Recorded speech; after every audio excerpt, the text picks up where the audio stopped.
Ay, nako, maraming salamat, Mark Macalalad. At least ang karamihan sa ating parading okra, ang pinakamatinding magmahal ngayong araw na ito. Nasa ating pong linya. Kailangan pangitiin natin mga taga-subaybay natin. Deputy Spokesperson po ng Department of Agriculture para po sa mga mangingisda at mga magsasaka na nakikinig po sa atin ngayon pong umagang ito. Si Assistant Secretary Joycel Panlilio. Asek Panlilio, magandang umaga po sa inyo. Magandang umaga po at sa lahat po ng inyong mga tagapakinig. Marami na ako kasi nagtatanong nung nakarang linggo ay mga tricycle driver kayo, mga TNBS. Nakasunod na rin po yung mga jeepney driver at ilang pa mga transport group. Yun daw mga mangingisda at mga magsasaka. Depende raw kasi ito sa sa ugnayan ng DSWD sa Department of Agriculture sa inyo pong tanggapan.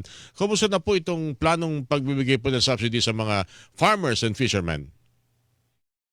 As far as the fuel subsidy is concerned, nakapagsimula na pong magbahagi ang ating pong Bureau of Fisheries and Aquatic Resources para po sa ating mga mangingisda. Nagsimula na po ito nung nakaraang linggo kung saan bawat isa po sa kanila ay nakakatanggap po ng 3,000 piso. Para naman po doon sa ating mga farmers ay sisimulan na rin po ito sa susunod na linggo at least po ay hindi na po makalagpas po ng mahal na araw.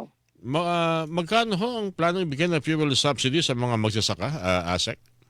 5,000 po para po sa mga magsasaka po natin. 5,000. Hindi ho pinag-uusapan dito Opo. kung gaano kalaki, gaano kalawak ang hektaryang sinasaka ninyo. Basta kada magsasaka 5,000. Ganun po ba yan? Opo. Ang Mhm. tinitingnan po natin dito ay nakalista po sila dun sa ating registry system for basic sector in agriculture at meron po silang makinaryang gumagamit po ng fuel. Okay. Para po dun sa mga mangingisda na sabi nyo, nito nakalipas na araw pala, may mga nakikinabang na, may binibigyan na ho ng 3,000 pesos na fuel subsidy. Mga ilan na ho ang natulungan po nito? Mga halos 10,000 mangingisda na po ang nabigyan po natin ng fuel subsidy na ito. Nagsimula po tayo sa Region 7 at sa Region 5 po. Mhm. Hindi, bukod pa ito doon sa malimit na nakikita namin ginagawa ninyo ng BIFAR na pumupunta mismo sa kalagitnaan ng karagatan at mamahagi po ng mga ayuda like fuel o para sa kanilang para sa makina na motor ng mga mangingisda. Bukod pa ho yun doon na ASEC, tama po ba yan?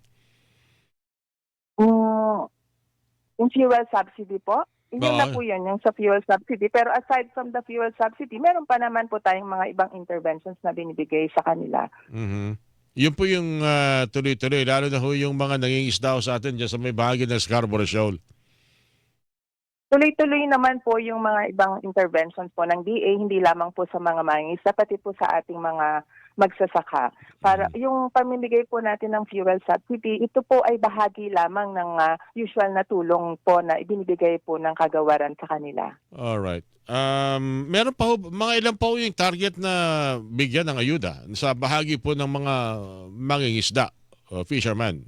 At opo, meron pa po tayong tinitingnan ng mga 6,000 pa po na bibigyan natin ng ayuda. Maliban po dun sa nabanggit ko po na around 10,000 po na mga mangingisda. Para naman po dun sa ating mga farmers, halos mga 10,000 po sila or around mga 9,600 to 10,000 po sila na mabibigyan po natin ito. Kailan po yung target na maibigay po yung mga ayuda sa mga magsasaka naman, Asak? Next week po ay aasahan pong magsisimula na po tayong magbigay nito. At hindi po lalagpas po ng after Holy Week po. After Holy Week. Siya nga ho pala, itong pagkuha ng listahan ng mga mangingisda at magsasaka, saan ho ba ito kinukuha? Lahat naman po ba nakarehistro at active na nasa listahan po ng Department of Agriculture? Asak, ganun po ba yan? At tinitingnan po natin yung ating RSBSA na nabanggit ko po kanina. Meron din po tayong, yung BIFAR po, meron din po silang registry para sa mga mangingisda. Yun po ang ating tinitingnan. Nanggaling po kasi ito sa ating regional field offices. Katulong po yung mga lokal na pamahalaan kung nasaan po yung ating mga expected beneficiaries na naggagawa po ng listahan ito at binavalidate po nila para makita po kung talaga po bang eligible sila at active pa po silang mga magsasaka at mangingisda. Around 5,000 sa farmer, 3,000 sa fisherman. Isang bigay lang po ito. Wala ho bang posibilidad na ito yung masundan pa dahil halos araw-araw yata talaga nahihirapan lalo na ho yung mga magsasaka na marami ho ngayon ang namong problema. Bagamat may anihan po, panahon ng anihan, nangangamba sila na pag magtatanim na uli, baka andun sumulpot yung mas mabibigat na problema, Asek. Yung pagbibigay po ng fuel subsidy sa ngayon ay ito pa lang po yung isang bigayan.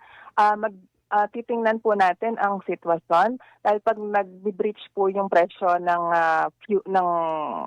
crude oil sa merkado, sa global market po natin ay natitrigger po yung pagbibigay natin ng fuel subsidy.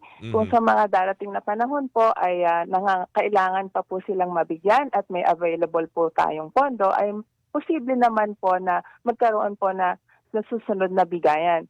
Pero nais ko lang din pong ipabatid na aside po dito sa fuel subsidy, nabanggit natin 5,000 para po sa mga magsasaka at 3,000 para sa mangingisda. Meron pong tayong tinatawag na Presidential Assistance for Farmers and Fisherfolk Program. Alright. Ito po ay papamahagi din po sa mga susunod na linggo dahil ipinagutos na po ng Pangulo na atin na po itong ipamahagi sa ating mga magsasaka at mangingisda. On top po ito ng fuel subsidy po natin at doon po sa mga tulong na ibinibigay po ng DA kamukha po ng mga hybrid seeds or mga fertilizer assistance in kind po natin. Cash aid din po ito, ano po, Asek? Itong Presidential Assistance for Farmers and Fishermen? Opo, cash po ito. Okay. Natatanong ko lang kasi itong mga tulong na ito dahil bagamat sabi ko nga kay ni Anihan, pagdating ng magtataniman uli, isa sa mga pinaghahandaan ng ating mga magsasaka ay yung fertilizer. May narinig ako na baka pwedeng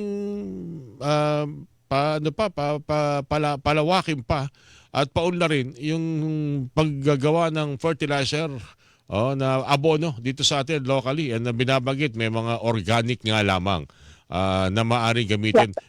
May napag-uusapan ba sa DA regarding dito sa mga, at least baka dito may tulong tayo aside from the cash aid sa ating mga magsasaka, Asek? Tama po kayo, sinusulong din po kasi namin yung lokal na produksyon po ng fertilizer, kamukha po nitong organic fertilizer. Sa katunayan po, yung aming pong Bureau of Soils and Water Management ay meron pong pinapamahagi ng mga composting facility for biodegradable waste. Sila po mismo, yung ating mga magsasaka mismo ay naggagawa po ang nagpuproseso po ng mga organic fertilizer. So isa po ito sa proyekto din po ng DA. Aside from tinitingnan din po natin yung paggagawa ng mga biofertilizer dahil nagiging mas mura po ito at nare-replace din po nito yung mga around 50% po ng synthetic fertilizer. So iyon po ang ating mga ginagawa po sa ngayon at aside from sa mga pag-aaral po para po sa tinatawag nating precision agriculture para tama po yung paggamit din po ng abono at hindi po nasasayang yung mga binibigay po nating fertilizer at mga napoproduce ng ating mga magsasaka. Naiirita rin pala ang lupa, no? Parang balat din ng tao. Pag sobrang tindi ng mga kemikal, lalo na yung mga imported na yung mga inorganic fertilizer, naiirita rin pala. Nagiging acidic din pala lupa kasi, Asek, ano po? Kung hindi po kasi din tama yung paglalagay ng abono, hindi rin po magiging maganda yung ani. Alright. So, importante po talaga na tama po yung inilalagay po nating fertilizer sa lupa natin. Okay. Asek, marami pa sana kami gustong itanong pero siguro ilaan natin sa susunod na pagkakataon. Magpa-part 2 po tayo kung inyo pumamarapatin. Panghuli na lang, magkano ho yung binabagitin nyo na kanina na parang Presidential Assistance for Farmers and the Fishermen, yung huli pong binagitin nyo na additional cash aid? Okay po. Para po dun sa ating mga magsasaka ng palay o yung mga rice farmers po natin, mga 2,300 350 bawat isa. Para po sa mga fisherfolk naman natin, mga 2,445 po ito. Nag-average po ng ganong halaga. Pakbati po dun sa mga corn at sugar cane farmers po natin. Yung total amount po nito ay 10 billion pesos po. Alright. Asek, maraming salamat sa mga follow-up siguro at paglilinaw. Hayaan nyo magkausap po muli tayo. Thank you po sa inyo. Magandang umaga po. Maraming salamat po. Maraming salamat. Magandang umaga po. Deputy Spokesperson po Department of Agriculture, ASEC Joycel Panlilio, mga kapuso, inyo po napakinggan. Buena mano! Hilingan, walang pinop